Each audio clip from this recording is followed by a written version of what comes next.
ఒక్కరిని కూడా మీరు బేతనీయకు నడిపించారు ప్రభా. అందుని బట్టి కూడా మీకు స్తోత్రములు కృతజ్ఞత చెల్లిస్తున్నాం తండ్రి. నువ్వు అనుగ్రహించిన గొప్ప రక్షణ బట్టి ఆత్మతో సత్యంతో ఆరాధించట కొరకే మమ్మల్ని జ్ఞాపం చేసుకోండి ప్రభా. కేవలం నీ కృపను అనుగ్రహించండి. కొరింథీయులకు రాసిన 2వ పత్రిక 13వ అధ్యాయం 8వ వచనం ప్రకారం నీ సత్యం నిమిత్తమే ఫిలిప్పీలకు రాసిన పత్రిక 4వ అధ్యాయం 13వ వచనం ప్రకారం నేను బలపరచమని ప్రార్థన చేస్తున్నాం ప్రభా. నువ్వెంతైనా నమ్మదగిన వాడు, అడుగుడి మీకు ఇస్తానన్నారు, నా నామం నన్ను ఏదడితే చేస్తానన్న ప్రభా. ఈ పరిచర్య అంతట్లో కూడా నేను మీ సన్నిధి మాకు అనుగ్రహించండి. నీ మహిమ కొరకు మమ్మల్ని జ్ఞాపం చేసుకోండి. బలహీన నన్ను బలపరచండి. నీ మాటలు నా నోట్లో ఉంచి నీ చేతి నీళ్ళలో నన్ను కప్పండి. నా నోటికి తోడేయండి. పలకవలసి మీరు బోధించమని ప్రార్థన చేస్తూ ప్రభా. ఇర్మియా గ్రంథం 1వ అధ్యాయం 9వ వచనం నెరవేర్చండి. మత్తయి సువార్త 10వ అధ్యాయం 20వ వచనం నెరవేర్చండి. యోహాను సువార్త 14వ అధ్యాయం 26వ వచనం, యోహాను సువార్త 15వ అధ్యాయము 26వ వచనం, యోహాను సువార్త 16వ అధ్యాయం 13వ వచనం నేను ఈ పరిచర్లో మీరే నెరవేర్చమని ప్రార్థన చేస్తూ కేవలం నేను నీ కృపకు అప్పగించుకుంటూ ప్రభా. ఇంకా ఎవరైతే మార్గ మధ్యలో ఉన్నారో వారందరినీ తోడుకుని రండి. ఈ దిన పరిచర్య అంతట్లో కూడా మీరు సహాయం చేయమని, దుష్టు నుంచి కాపాడమని హగ్గయి గ్రంథం 2వ అధ్యాయం 9వ వచనం నెరవేర్చమని ప్రార్థన చేస్తూ ప్రభా. మీరు ఇచ్చిన ఈ సమయానికి మరొకసారి మిమ్మల్ని స్తుతిస్తూ నేను మీ యొక్క రక్తం ప్రోక్షణ కిందకు వచ్చిన్నాం. మమ్మల్ని కడిగి పవిత్రపరచమని, ఈ పరిచర్య అంగీకరించినట్లు మీరు జ్ఞాపం చేసుకోమని, మమ్మల్ని అందరినీ జ్ఞాపం చేసుకోమని మా ప్రభువును రక్షకుడైన యేసుక్రీస్తు వారి ఘనమైన శ్రేష్టమైన నామములో ప్రార్థించి సహాయం కొరకు వేడుకుంటున్నాం తండ్రి. ఆమేన్.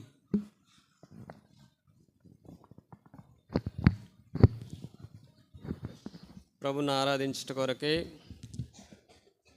ఎవరైనా ఒకవేళ సెల్ ఫోన్స్ ఒకవేళ ఆన్లో ఉన్నా సైలెంట్లో ఉన్నా వాటిని స్విచ్ ఆఫ్ చేయండి. దేవుని వాక్యాన్ని చదువుకుందాం. ఎఫెసీయులకు రాసిన పత్రిక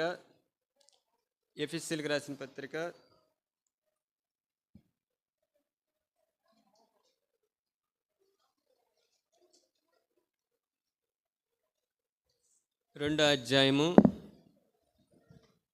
ఎఫెసీయులకు రాసిన పత్రిక 2వ అధ్యాయము ప్రభువును ఆరాధించట కొరకే. ఎఫెసీయులకు రాసిన పత్రిక 2వ అధ్యాయము 1వ వచనాన్ని చదువుకుందాం. మీ అపరాధముల చేతను మీ పాపముల చేతను మీరు చచ్చిన వారై ఉండగా ఆయన మిమ్మును క్రీస్తుతో కూడా బ్రతికించును.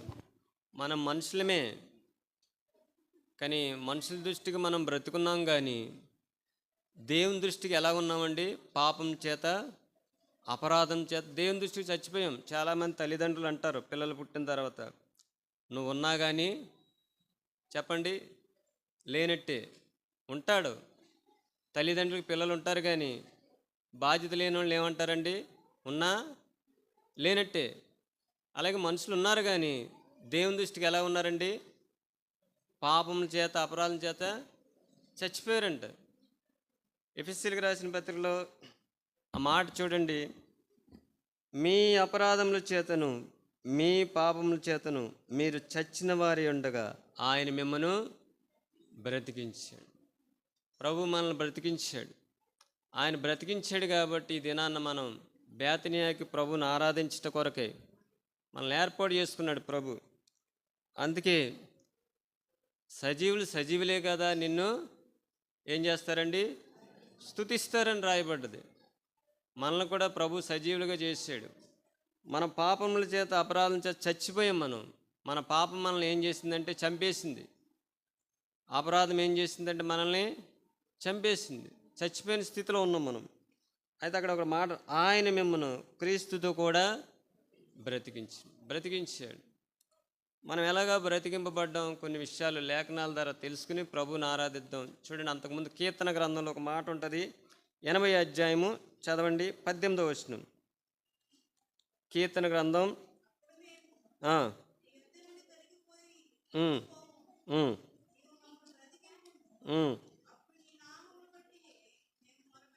చాలండి. ఇక్కడ ఒక మాట ఉంది. కీర్తన గ్రంథం 80 అధ్యాయం 18వ వచనం ఏముందంటే చదవండి. ఈ మాట నేను చదువుతున్నాను చూడండి, ఏముందండి.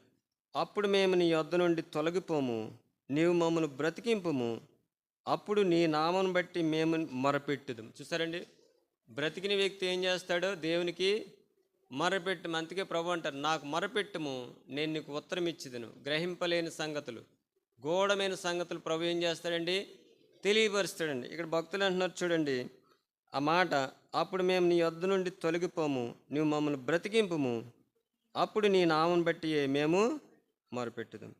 ఆ మాట ఎందుకన్నారు చూడండి, 16వ వచనం చదవండి. అది అగ్ని చేత కాల్చబడి ఉన్నది, నరకబడి ఉన్నది.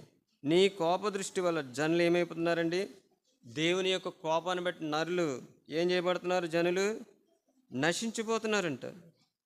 దేవుడు ఎవరి మీద కోపపడతారంటే ఎవరైతే పాపం చేస్తారో ఆ వ్యక్తి మీద దేవుని కోపం ఉంటుంది. కోపం ఎప్పుడైతే ఉందో ఆ దేవుని ఉగ్రత వస్తుంది. ఆ ఉగ్రతను బట్టి మానవుడు ఏం చేయబడతాడండి, నశించిపోతాడు.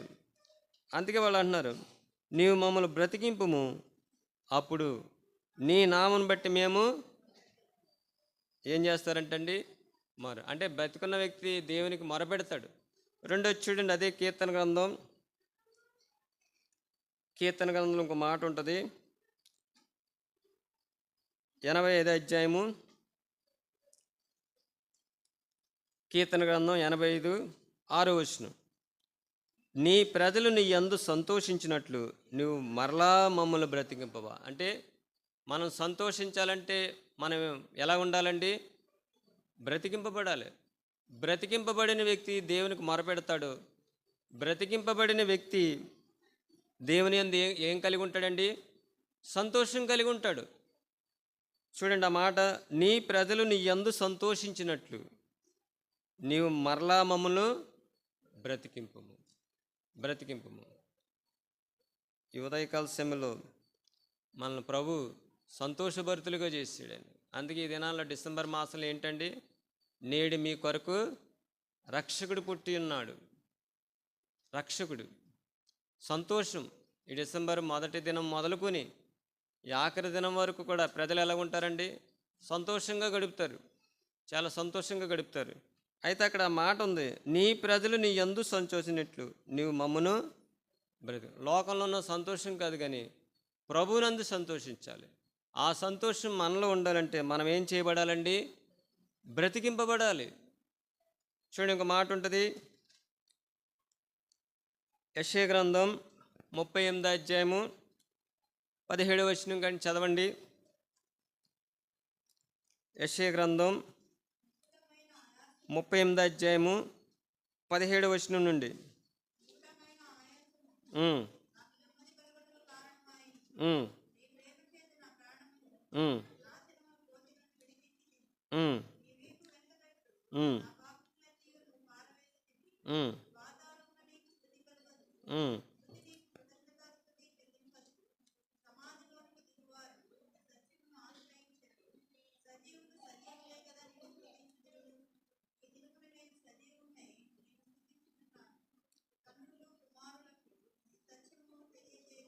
యెహోవాయే నన్ను రక్షించేవాడు. ఇక్కడ కూడా యెషయా గ్రంథంలో 38వ అధ్యాయంలో ఇక్కడ ఏముందంటే, సజీవులు సజీవులే కదా నిన్ను ఏం చేస్తారండి, స్తుతిస్తారు.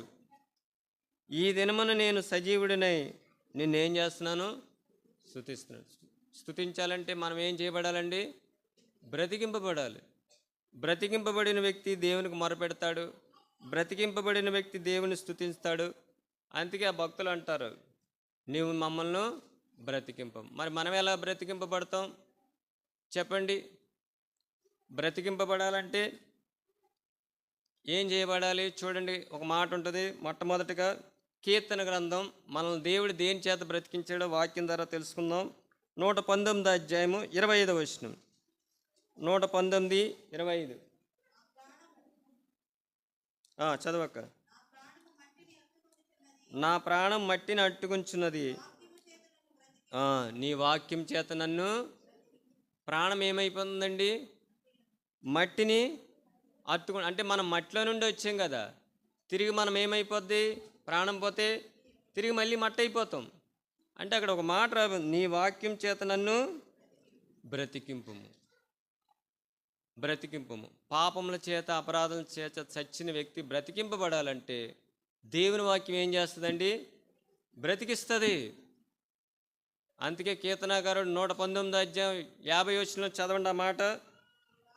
నీ వాక్యము నన్ను బ్రతికించి ఉన్నది నా బాధల్లో. చాలామంది బాధలు ఉంటాయి, ఆదరించేవాళ్ళు ఉండరు, చేరదీసేవాళ్ళు ఉండరు, ఓదార్చేవాళ్ళు ఉండరు. బాధల్లో నెమ్మది ఎవరిస్తారు చెప్పండి?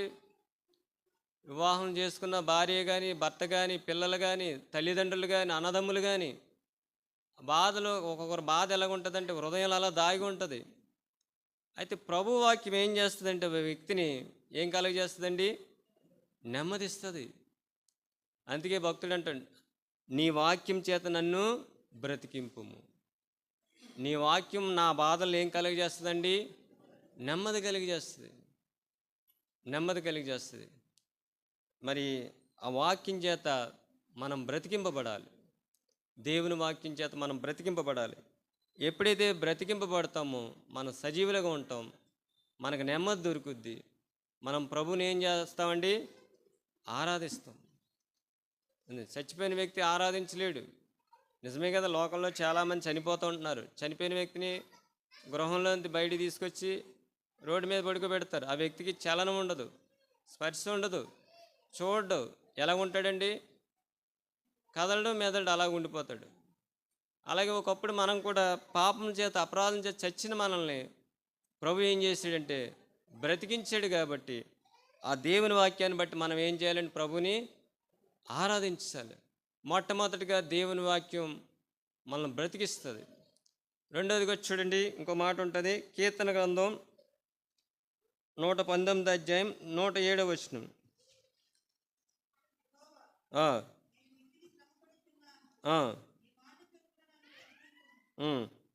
చాలండి. శ్రమల్లో కూడా అక్కడ మళ్ళీ చదవక్క మాట. కీర్తన గ్రంథం 119 అధ్యాయం 107 వచనం. యెహోవా నేను మిక్కిలి శ్రమ పడుతున్నాను, నీ మాట చొప్పున నన్ను. అది దేవుని మాట బ్రతికిస్తుంది. శ్రమల్లో కూడా వ్యక్తిని ఏం చేస్తుందండి? శ్రమల్లో బ్రతికిస్తుంది, బాధల్లో బ్రతికిస్తుంది, నెమ్మదిస్తుంది. అందుకే వారు మొరపెడుతున్నారు చూడండి, యెహోవా నేను మిక్కిలి శ్రమ పడుచున్నాను, నీ మాట చొప్పున నన్ను బ్రతికింపు. దేవుని వాక్యం బ్రతికిస్తుంది. వాక్యం బ్రతికిస్తుంది. అందుకే ఆ వాక్యం శక్తిగల వాక్యం. ఆ వాక్యం రక్షణ కలిగించే వాక్యం. ఆ వాక్యం మానవుని ఏం చేస్తుందంటే బ్రతికిస్తుంది. మరో మాట చూడండి, కీర్తన గ్రంథం 119 అధ్యాయం 93 వచనం. నీ ఉపదేశం వలన. ఉపదేశం ఏం చేస్తుందండి? నీ ఉపదేశం వలన నన్ను నీవు బ్రతికించు. దేవుని యొక్క ఉపదేశం బ్రతికిస్తుంది. దేవుని వాక్యం బ్రతికిస్తుంది. బాధల్లో నెమ్మదిస్తుంది, శ్రమల్లో నెమ్మదిస్తుంది, మనల్ని బ్రతికిస్తుంది. ఒకసారి నిరుత్సాహం కలుగుద్ది, ఒకసారి పరిస్థితులను బట్టి మనకేం కలుగుద్దండి చెప్పాలి? నిరాశ కలుగుద్ది. ఒకసారి ఎలా అనిపిస్తుందంటే లోకాన్ని విడిచిపెట్టాలని మనసు కలుగుద్ది. ఎందుకని చెప్పండి? ఆ పరిస్థితులను బట్టి. కానీ ప్రభు ఏం చేస్తాడంటే తన వాక్యం చేత మనల్ని బ్రతికిస్తాడు, నెమ్మదిస్తాడు. ఈ సమయంలో మనం కూడా పాపం చేత అపరాధం చచ్చిన మనల్ని బ్రతికించింది దేవుని వాక్యం. రెండవదికి వచ్చి చూడండి, కీర్తన గ్రంథం 119 అధ్యాయము 40 వచనం. 119, 40 వచనం.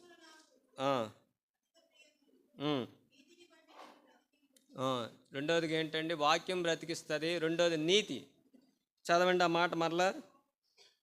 కీర్తన గ్రంథం 119 అధ్యాయం 40 వచనం. నీ ఉపదేశములు నాకు అధిక ప్రియములు. నీతిని బట్టి నీతి బ్రతికిస్తుంది. ఇదేంటి బ్రదరు? వాక్యం బ్రతికించడం ఏంటి? నీతి బ్రతికించడం అంటే మన ఆత్మీయంగా చూసుకోవాలి, శరీరంగా కాదు. శరీర సంబంధం అయితే మనకు ఆహారము, ఈ భోజన పానీయాలు ఇవన్నీ బ్రతికిస్తాయి. కానీ ఆత్మీయ దేహానికి ఏం కావాలండి? నీతి. నీతి. రెండవదిగా దేవుని వాక్యం. వాక్యం మానవుని బ్రతికిస్తుంది. నీతి కూడా ఏం చేస్తుందండి? బ్రతికిస్తుంది. ఎలా బ్రతికిస్తుంది చెప్పండి? చూడండి, సామెతల గ్రంథంలో మాట ఉంటుంది. సామెతల గ్రంథం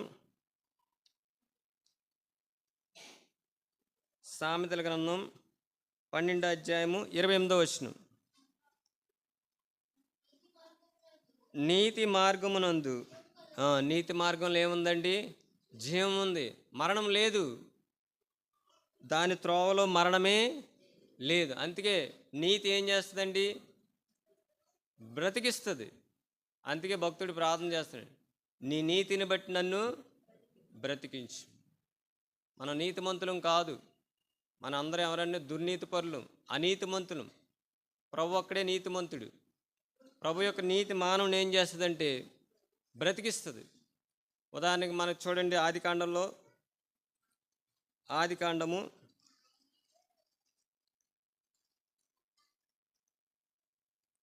ఇక్కడ ఒక మాట ఉంది. ఆదికాండము 6వ అధ్యాయము 9వ వచనం చదవండి. నోవాహు వంశావళి ఇదే. నోవాహు నీతిపరుడును, తన తరములో నిందారహితుడైనను. నోవాహు దేవునితో కూడా నడిచినవాడంట. నోవాహు ఎవరండి? నడిచినవాడు. నోవాహు గురించి ఒక మాట ఉంటుంది అక్కడ. ఏమని ఉందంటే, ఎవరండి? నీతిపరుడంట. అదే ఒక మాట ఉంటుంది చూడండి, 7వ అధ్యాయము 1వ వచనం. యెహోవా, ఈ తరం వారిలో నీవే నా ఎదుట నీతిమంతుడైన చూసి తిని గనుక నీవును నీ ఇంటి వారును వాడలో ప్రవేశించు. నీతి వారిని ఏం చేసిందండి? చెప్పాలి. ఆ జలప్రళయం నుంచి, ఆ నీటి యొక్క మరణకరమైన పరిస్థితుల్లోంచి నోవాకి అనుగ్రహింపబడిన నీతిని బట్టి తను ఏం చేయబడ్డాడు? రక్షింపబడ్డాడు. లోకమంతటి మీదకి చూడండి, జలప్రళయం వచ్చి నాశనం చేస్తాడు దేవుడు. అయితే అక్కడ రక్షింపబడ్డది ఎవరంటే నోవాహు. అందుకే భక్తుడు ప్రార్థన చేస్తున్నాడు, నీ నీతిని బట్టి నన్ను బ్రతికించు. మన నీతి ఏమి లేదు, సకల దుర్నీతి ఏంటండి? పాపం. చూడండి, ఆ మాట యోహాను రాసిన మొదటి పత్రికలో ఉంటుంది. మన నీతి గుడ్లన్నీ కూడా మురికి వంటి. చూడండి, ఒక మాట ఉంటుంది, యోహాను రాసిన మొదటి పత్రిక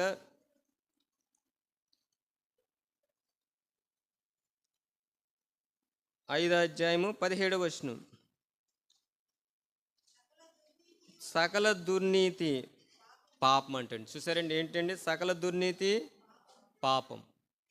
మన క్రియలు, మన కార్యాలన్నీ దేవుని దృష్టికి ఎలా ఉంటాయండి? పాపంగా కనబడతాయి. అందుకే భక్తుడు అంటున్నాడు, నీ నీతిని బట్టి నన్ను బ్రతికించు. నోవాహు బ్రతికింపబడ్డానికి కారణం ఏంటంటే, దేవుని ఉగ్రత నుంచి రక్షింపబడ్డానికి కారణం ఏంటంటే నీతి కలిగడం. చూడండి, ఒక మాట ఉంటుంది, సామెతల గ్రంథం 14వ అధ్యాయం 12వ వచనం చదవండి.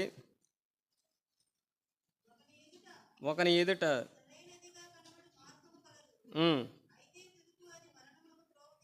చాలండి, మన ఎదుట ఎన్నో మార్గాలు కనబడుతున్నాయి. మనం ఏమనుకుంటామండి? సరిగ్గానే అనుకుంటాం. మరలా చదవక మాట, మత్తయి సామెతల గ్రంథం 14వ అధ్యాయం 12వ వచనం.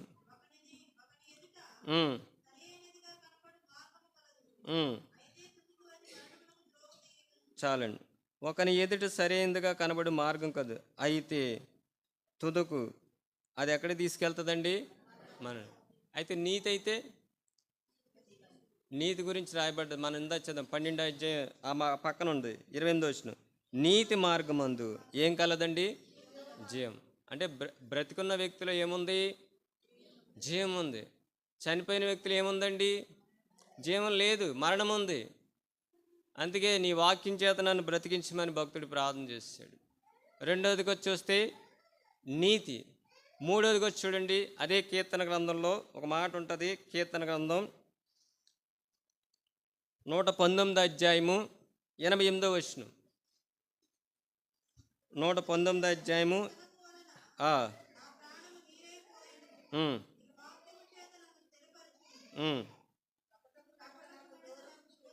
ఎంత చదివాక కీర్తన గ్రంథం 119 నీవు నియమించిన శాసనమును నేను అనుసరించినట్లు నీ కృపచేత నన్ను బ్రతికి. మూడోదిగా చూస్తే నీ కృపచేత నన్ను బ్రతికించమని ప్రార్థన చేశాడు భక్తుడు.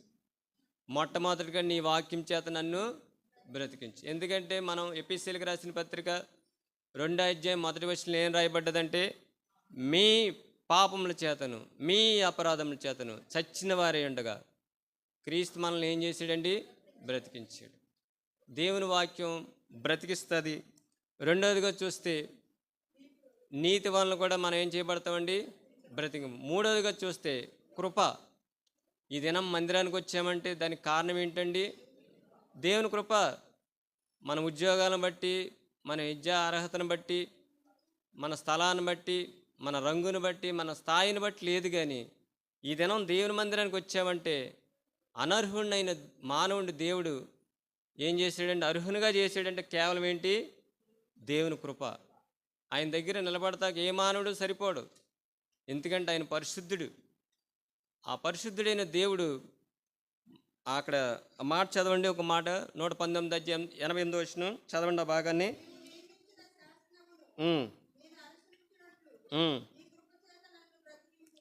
నీ కృపచేత నన్ను, అది కృప బ్రతికిస్తుంది.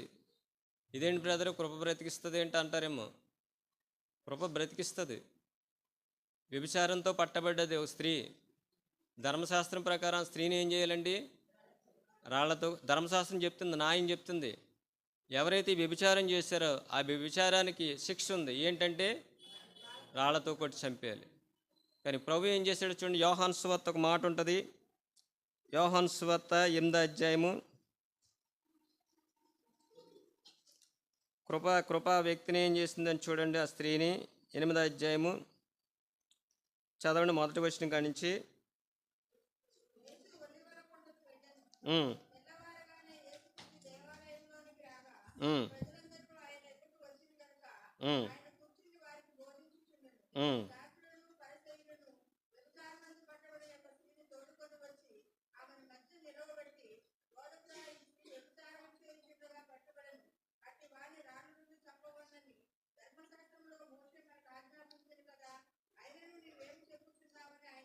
చాలండి. చూసారండి, ధర్మశాస్త్రం చెప్తుంది ఆమె పాపం చేసింది. ఆ పాపానికి శిక్ష ఏంటంటే మరణం. ధర్మశాస్త్ర ప్రకారం రాళ్లతో కొట్టి ఆమెని చంపాలి. కానీ ప్రభు ఏం చేశాడండి ఆ దినాన్న? చూడండి, ఒక మాట ఉంటుంది అక్కడే, చదవండి 7వ వచనం కాడి నుంచి. వారు ఆయన పట్టు వదలక అడుగుచుండగా ఆయన తల ఎత్తి చూసి, మీలో పాపం లేనివాడు మొట్టమొదటిగా ఆమె మీద రాయి వేయవచ్చినాయి. వాటి మరలా వంగి నేల మీద రాయిచుండు. వారు ఆ మాట విని పెద్దవారు మొదలుకుని చిన్నవారి వరకు ఒకని వెంట ఒకడు బడి. యేసు ఒక్కడే మిలిచాను. ఆ స్త్రీ మధ్యన నిలబడింది. అక్కడ ప్రభు ఏమన్నారు చూడండి.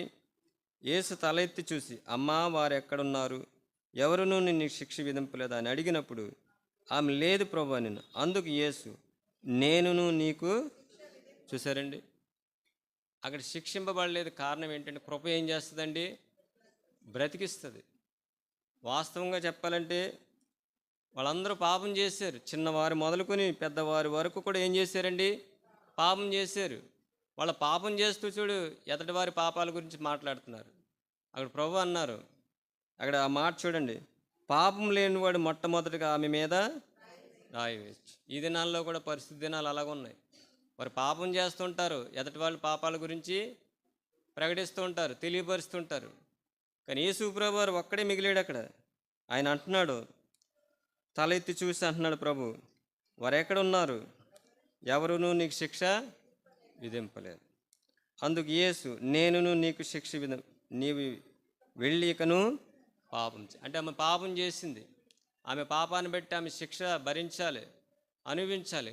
ఆ దినాన ప్రభు ఏం చేశాడండి? ఆమెని బ్రతికించాడు. అందుకే నీ వాక్యం చేత నన్ను బ్రతికించుము, నీ నీతిని బట్టి నన్ను బ్రతికించుము, నీ కృప చేత నన్ను బ్రతికించు. కృప బ్రతికిస్తుంది. ఆ కృపే లేకపోతే ఈ దినం మనం అందరం ఎక్కడికి వెళ్ళాలండి? పాపం వల్ల వచ్చే జీతం మరణం. చచ్చిపోయాం. మనందరం ఆరని అగ్నిలోకి వెళ్ళాలి. అగ్నిలో తప్పించాలంటే ఎవరికి సాధ్యం? నీతిమంతుడు ఒక్కడు లేడు, పాపం చేయనివాడు ఒక్కడూ లేడు. అందరూ పాపం చేసి దేవుడు అనుగ్రహించి మహిమను పొందలే. పాపం వల్ల వచ్చే జీతం మరణం. అయితే యేసు ప్రభువు వారు రక్షించడానికి ఈ లోకానికి నరుడిగా వచ్చాడు. మరి ఈ సమయంలో దేవుని వాక్యం శ్రమల్లో ఏం చేస్తుందండి? బ్రతికిస్తుంది.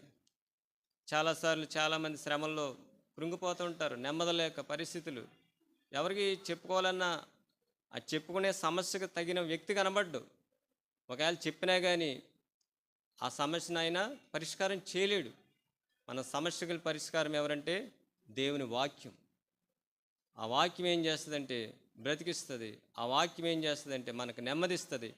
ఆ వాక్యం ఏం చేస్తుంది? శ్రమల్లో ఏం చేస్తుందండి? ఆదరిస్తుంది, బలపరుస్తుంది. అందుకే శ్రమ దినం నువ్వు కృంగినేడలా చేతగాని పడుతుంది. మన దేవుని వాక్యం అటువంటి వాక్యాన్ని ప్రభు మనకి ఇచ్చాడు. అంత మాత్రమే నీతి కూడా ఏం చేస్తుందండి? బ్రతికిస్తుంది. కృప ఏం చేస్తుంది? బ్రతికిస్తుంది. 4 విషయం చూడండి, ఒక మాట ఉంటుంది. అదే కీర్తన గ్రంథంలో ఒక మాట ఉంది. 119 అధ్యాయము 144 వచనం.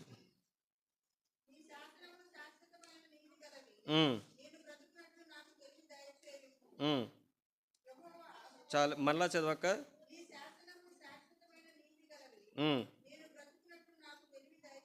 చాలండి. తెలివి ఏం చేస్తుందండి?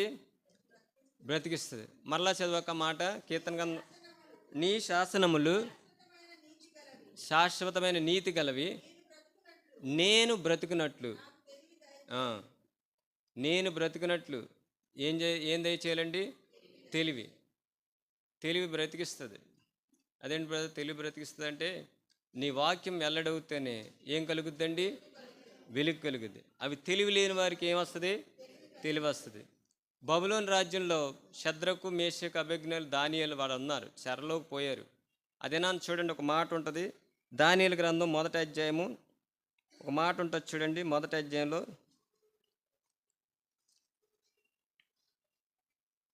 దానియేలు గ్రంథం 1వ అధ్యాయము దానియేలు గురించి ఒక మాట రాయబడ్డది. 1వ అధ్యాయము 17వ వచనం. ఈ 4 బాలురు సంగతి ఏమనగా, దేవుడు వారికి జ్ఞానమును సకల శాస్త్ర ప్రవీణత వివేచన అనుగ్రహించింది. మరియు దానియేలు సకల విధముల దర్శనములను స్వప్నభావం గ్రహించు తెలివి గలవాడు. చూసారండి, తెలివి ఏం చేసింది? చెప్పండి తెలివి అక్కడ. మరియు దానియేలు సకల విధములకు దర్శనములను స్వప్నభావములను గ్రహించు తెలివిగలవాడు. ఈ తెలివి ఆ దినాన్ని ఏం చేసిందంటే, అక్కడ రాజు ఏం చేశాడంటే అందరినీ కూడా, జ్ఞానుల్ని, శకునగాళ్ళని, ప్రతి ఒక్కరిని కూడా సంహరించమన్నాడు ఆయన. కానీ వీళ్ళు ఏం చేశారంటే ఆ దినాన అక్కడ ఒక మాట రాయబడ్డది, సకల విధముల దర్శనములు స్వప్నభావములను గ్రహిస్తుందండి. ఏంటి? తెలివి. అందుకే కీర్తన గ్రంథం 119 అధ్యాయంలో మాట మరలా చదవండి. నీ శాసనం శాశ్వతమైనవి, నేను బ్రతుకున్నట్టు తెలివి. అదేనా నా బబులోను రాజ్యంలో వాళ్ళు బతికారంటే కేవలం ఏంటంటే తెలివి ఏం చేస్తుందండి ఒక వ్యక్తిని? ఆ తెలివి ఎలాగొస్తుంది?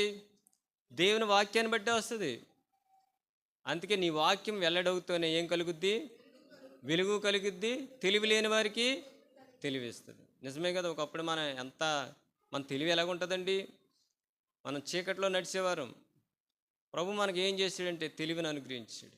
ఆ తెలివి ఏం చేస్తుందంటే తప్పించుకునే మార్గం కలగజేస్తుంది. ఈ సమయంలో మొట్టమొదటిగా దేవుని వాక్యం బ్రతికిస్తుంది, రెండవదిగా నీతి బ్రతికిస్తుంది, మూడవదిగా కృప బ్రతికిస్తుంది. తెలివి కూడా ఏం చేస్తుందండి? మరణం నుండి తప్పిస్తుంది, బ్రతికిస్తుంది. ఇంకో మాట ఉంటుంది చూడండి, దెస్సలోనికి రాసిన మొదటి పత్రిక 5వ అధ్యాయం 10వ వచనం. దెస్సలోనికి రాసిన మొదటి పత్రిక 5వ అధ్యాయం.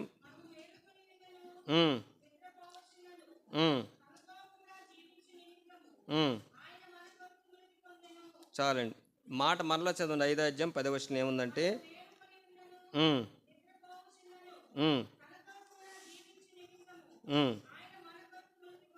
చాలండి. మనము మేలుకొని నన్ను నిద్రపోచున్నను తనతో కూడా జీవించి నిమిత్తము. మనం ఇప్పుడు ఎవరితో జీవిస్తున్నామండి చెప్పండి? అక్కడ మాట చూడండి.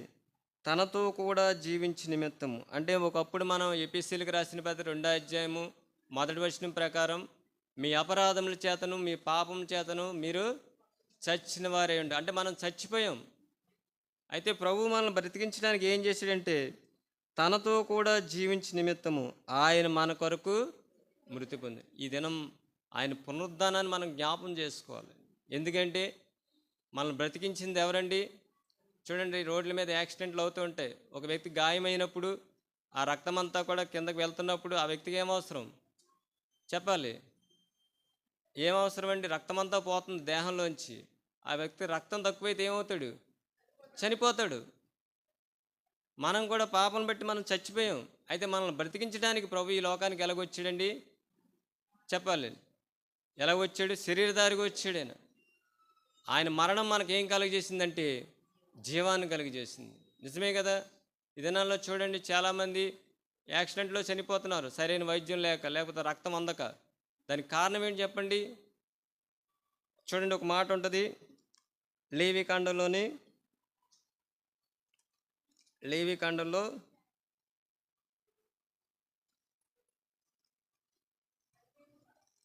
చదవండి అక్క, 17వ అధ్యాయము చదవండి. 17వ అధ్యాయం 11వ వచనం లేవికాండం. రక్తము దేహమునకు ప్రాణం అంటండి. దేహానికి ప్రాణం ఏంటి? మనలో రక్తం లేకపోతే చాలామంది ఏమవుతారండి? చనిపోతారు. చూడండి, రక్తము దేహమునకు ప్రాణము, మీ నిమిత్తము ప్రాయశ్చిత్తం చేయనట్లు బలిపీఠం మీద పోయిటికే దానిని మీకు ఇచ్చి తిని, రక్తము దానిలోనున్న ప్రాణమును బట్టి ప్రాయశ్చిత్తం చేస్తుందంటే. చూసండి, రక్తంలో ఏముంది? ప్రాణం ఉంది. రక్తంలో ఏముందండి? ప్రాణం ఉంది.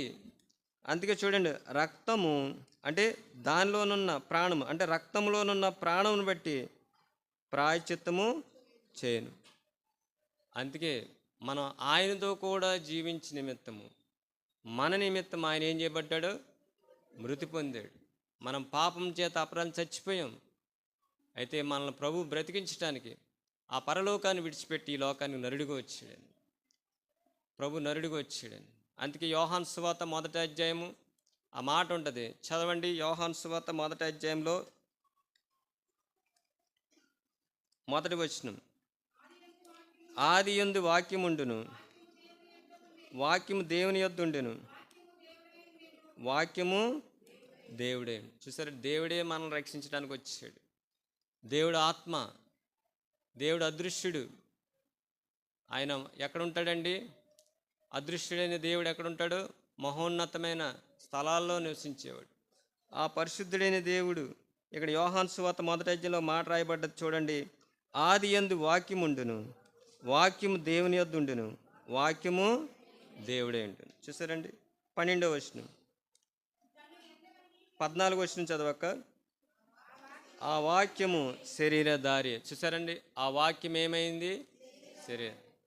శరీరధారి అయి కృపా సత్య సంపూర్ణుడిగా మన మధ్యన నివసించింది. ఎందుకు నివసించాడైనా చెప్పండి? ఈ డిసెంబర్ మాసంలో చాలామంది పండగ అనుకుంటున్నారు. అసలు పండగ అనే ప్రస్తావనే రాకూడదు. మనకు పండగలు లేవు. పండగ సంవత్సరానికి ఒకసారి వస్తుంది. ఆ ఒక్కరోజే సంతోషం.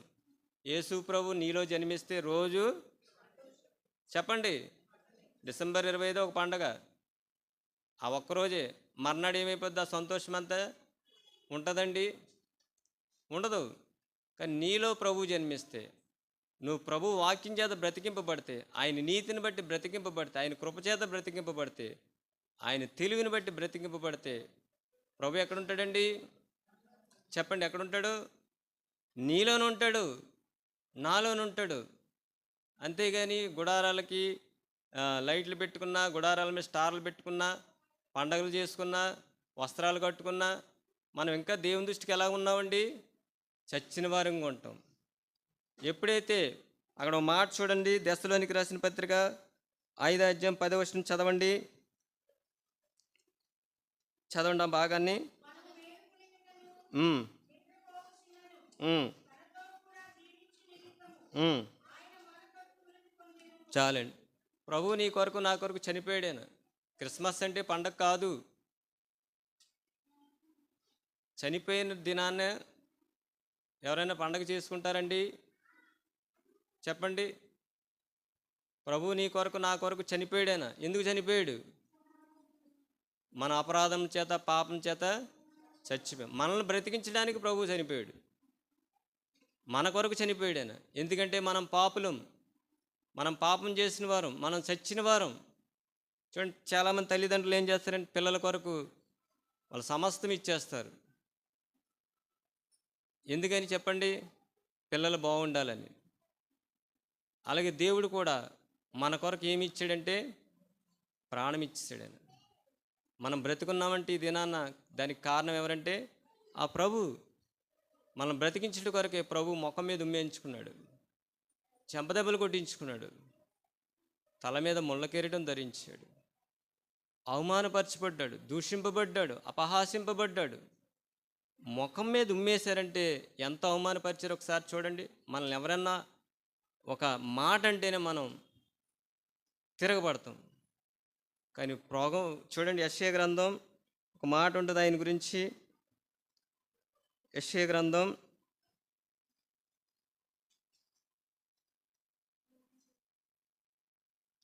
యెషయా గ్రంథంలో ఒక మాట ఉంది. 50 అధ్యాయము 6వ వచనం. యెషయా గ్రంథం 50:6. కొట్టువారికి నా వీపును అప్పగించి తిని, వెంట్రుకలు పెరికివారికి నా చెంపలు అప్పగించి, ఉమ్ము వేయి వారికి. చూసారండి, ఉమ్ము వేసేవారికి ముఖం చూపించాడండి ప్రభు. ఎంత అవమానం! ఎప్పుడైనా ఆలోచించావా? 2025 అయిపోతుంది, 2026 వస్తుంది. మారు మనసు పొందావా? రక్షణ పొందావా? నమ్మి బాప్తిసం తీసుకున్నావా?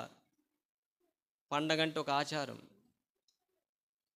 నీ జీవితంలో, నా జీవితంలో ఆయన జీవం ఉండాలి. అందుకే చూడండి, ఆ మాట చూడండి. కొట్టివారికి నా వీపును వీపు అప్పగించాడంటే, వీపు మీద కొడితే చాలా బాధ అనిపిస్తుంది. అందుకే యెషయా గ్రంథంలో మనం చదివి 38 అధ్యాయంలో చదవండి ఆ మాట. యెషయా గ్రంథం 38 అధ్యాయము ఒక మాట రాయబడ్డది చూడండి. హిజ్కియా అంటాడు 17వ వచనంలో, 17వ వచనంలో 4, నీ వీపు వెనక తట్టు నా పాపములన్నీ నీవు. చూసారండి, చూడండి ఆ మాట. నీ వీపు వెనక తట్టు నా పాపములన్నీ నీవు. ఆ వీపు ఎవరు? ప్రభువైన యేసుక్రీస్తు వారు. పరలోకం నుండి ఈ లోకానికి ఆ వాక్యమైన దేవుడు శరీరధారికి వచ్చాడైనా. చూడండి, నీ వీపు వెనక తట్టు నా పాపములన్నీ నీవు పారవేస్తుంది. ఇప్పుడు చదవండి యెషయా గ్రంథం 50 అధ్యాయము. కొట్టివారికి నా వీపు. చూసారండి, ఆయన కొట్టబడ్డాడంటే మన పాపాలే. ఆయన ఉమ్ము వేయించుకున్నాడంటే కేవలం మన పాపాలే. ఆయన ముళ్ళ కిరీటం ధరింపజేశారంటే కేవలం మన పాపాలే.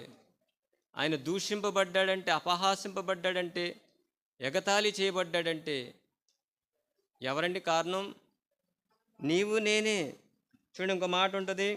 ఉమ్ము వేయి వారికి, అవమానపరిచే వారికి నా ముఖము దాచుకోలేదు. చూసారండి, దాచుకోలేదంటే ఎందుకని అంటే ఆయనతో పాటు మనము జీవించాలని. ఆయనతో పాటు మనం ఏం చేయబడాలండి? జీవించాలి. అపరాధం చేత పాపం చేత చచ్చిపోయాం. పాపం అంటే ఏంటి? ఆజ్ఞ అతిక్రమమే పాపం. ఆదాము దేవుడు తినొద్దన్న పండు తిన్నాడు. లోకంలోకి ఏమొచ్చిందండి? రోమీలకు రాసిన పత్రిక చదవండి 5వ అధ్యాయము. రోమీలకు రాసిన పత్రిక చదవండి 5వ అధ్యాయము 12వ వచనం. ఇట్లుండగా ఒక మనుషుని ద్వారా పాపమును, పాపము ద్వారా మరణమును,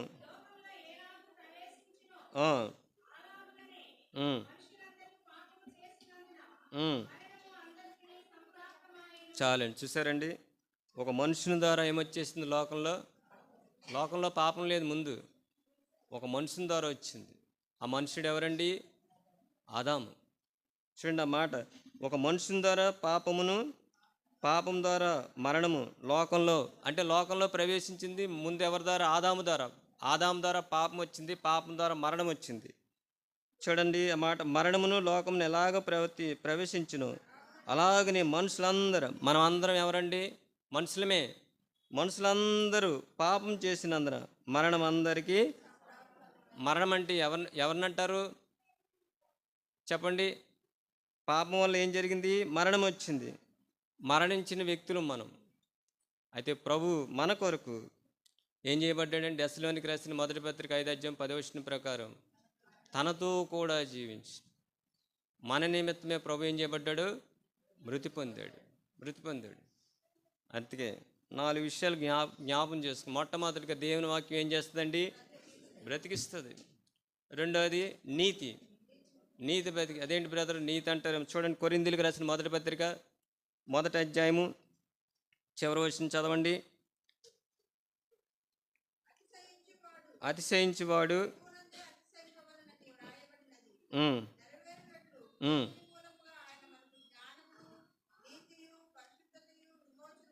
చాలండి. ప్రభు మనకి ఏమయ్యాడండి? మనకి జ్ఞానం, మొట్టమొదటిగా జ్ఞానం, రెండోది నీతి, మూడోది పరిశుద్ధత, నాలుగోది విమోచన. ఎలా వచ్చింది నీతి చెప్పండి? విశ్వాస మూలమైన నీతి ఎలా కలుగుద్ది? లేఖలమున ప్రకారం మన పాపాల కొరకు ఆయన మరణించాడు, సమాధి చేయబడ్డాడు, సమాధిలోంచి 3 దినాలు లేపబడి 40 దినాలు సజీవునిగా కనబడి ఎక్కడికి వెళ్ళాడని ప్రభు? పరలోకానికి వెళ్ళాడు. ఆయన యందు విశ్వాసం ద్వారా మనకు నీతి కలుగుద్ది, ఆయన యందు విశ్వాసం ద్వారా మనకు పరిశుద్ధత కలుగుద్ది, ఆయన యందు విశ్వాసం ద్వారా మనకు జ్ఞానం కలుగుద్ది, ఆయన యందు విశ్వాసం ద్వారా మనకేం కలిగిందండి? విమోచన. మరి మనం సజీవులుగా ఉంటే ఈ దినాన్ని ప్రభుని ఏం చేయాలి మనం? నేను సజీవుని గాక. చూడండి ఆ మాట ఏమన్నారు ప్రభు? ప్రకటన గ్రంథం 1వ అధ్యాయంలో ఒక మాట ఉంటుంది చూడండి. ప్రకటన గ్రంథం 1వ అధ్యాయము ఒక మాట ఉంటుంది చూడండి, 18వ వచనం. నేను మొదటివాడును కడపటివాడును జీవించువాడును, మృతుడైతేనే కానీ ఇదిగో. చాలండి. ఆయన సజీవుడు. మన ప్రభు ఎవరండి? సజీవుడు. మనం చచ్చిపోయాం, మనల్ని బ్రతికించడానికి ప్రభు ఈ లోకానికి నరుడిగా వచ్చాడు, మన పాపాల కొరకు మరణించాడు. ఆయన సమాధి చేయబడ్డాడు, సమాధిలోంచి 3 దినాలు లేచి 40 దినాలు కనపరుచుకుని ఎక్కడికి వెళ్ళాడని ప్రభు? పరలోకానికి వెళ్ళాడు. ఆయన సజీవుడు. ఆ సజీవుడిని మనం ఆరాధించాలంటే మనం ఎలాగ ఉండాలండి? ఇచ్చికి ఏమన్నాడు? సజీవులే కదా నిన్ను స్తుతిస్తారు. చివరికి ఒక మాట చూడండి, యేసు ప్రభు వారు అంటారు. చివరికి మాట చదువుకుని మనం ప్రభుని ఆరాధిద్దాం.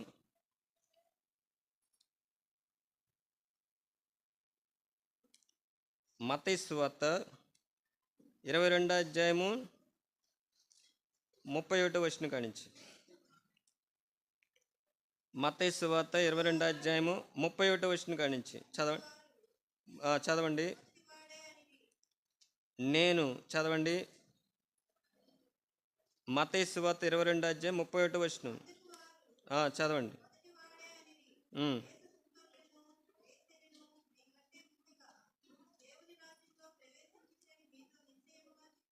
నేను ఎంతమ్మా? 22వ అధ్యాయం 31నా? నేను అబ్రహాము దేవుడను, ఇసాకు దేవుడను, యాకోబు దేవుడిని అన్నాను. దేవుడు మీతో చెప్పిన మాట మీరు ఆయన సజీవులకే దేవుడు కానీ మృతులకు ఆయన సజీవులకే దేవుడు. మనం పాపం చేత అపరాధం చచ్చిపోయానుకోండి, మనం ఎవరమండి చెప్పాలి? చచ్చిపోతే దేవుని దృష్టికి ఎలా ఉన్నాడు చెప్పరండి? ఈ లోకంలో ఎవరైనా చనిపోతారు, ఆ వ్యక్తికి ఏమైనా ఉంటుందండి? మనుషులతో సంబంధం ఉంటుందా? ప్రేమ ఉంటుందా? సంబంధం ఉండదు. ఒక వ్యక్తి పాపం చేత అపరాధం చేత చచ్చిపోయిన వ్యక్తి దేవునితో ఏం లేదు, సంబంధం లేదు. అందుకే చూడండి ఆ మాట, ఆయన సజీవులకే దేవుడు కానీ మృతులకు కాదు. ఆయన మృతులకు దేవుడు కాదండి, సజీవులకే దేవుడు. నిన్ను నన్ను సజీవులుగా చేయడానికి ప్రభు ఈ లోకానికి వచ్చాడు. ఆయన వాక్యం బ్రతికిస్తుంది, ఆయన నీతి బ్రతికిస్తుంది, ఆయన కృప బ్రతికిస్తుంది. ఇంకేం బ్రతికిస్తుందండి? ఆయన తెలివి బ్రతికిస్తుంది, ఆ వాక్యమే శరీరధారిగా కృపాసత్య సంపన్నుడిగా మన మధ్య నివసించింది. మరి ప్రభువుని ఆరాధిద్దాం. ఇన్న వాక్యాన్ని ఆధారం చేసుకుని మరి ప్రతి ఒక్కరు కూడా వాక్యాన్ని బట్టి ఆరాధించండి. ఇప్పుడు ఏమైతే దేవుడు తన వాక్యం ద్వారా మనతో మాట్లాడైనా ఆ వాక్యాన్ని బట్టి ప్రభువుని ఆరాధించండి, క్లుప్తంగా ఆరాధించండి. చెప్పబడిన మాటలన్నీ కాదు కానీ ఒక మాటతో ప్రభువుని ఆరాధించండి. ఎక్కువగా చేస్తే సమయం ఎక్కువైపోద్ది, అది మీకే ఆలస్యం అయిపోద్ది. రండి అన్న.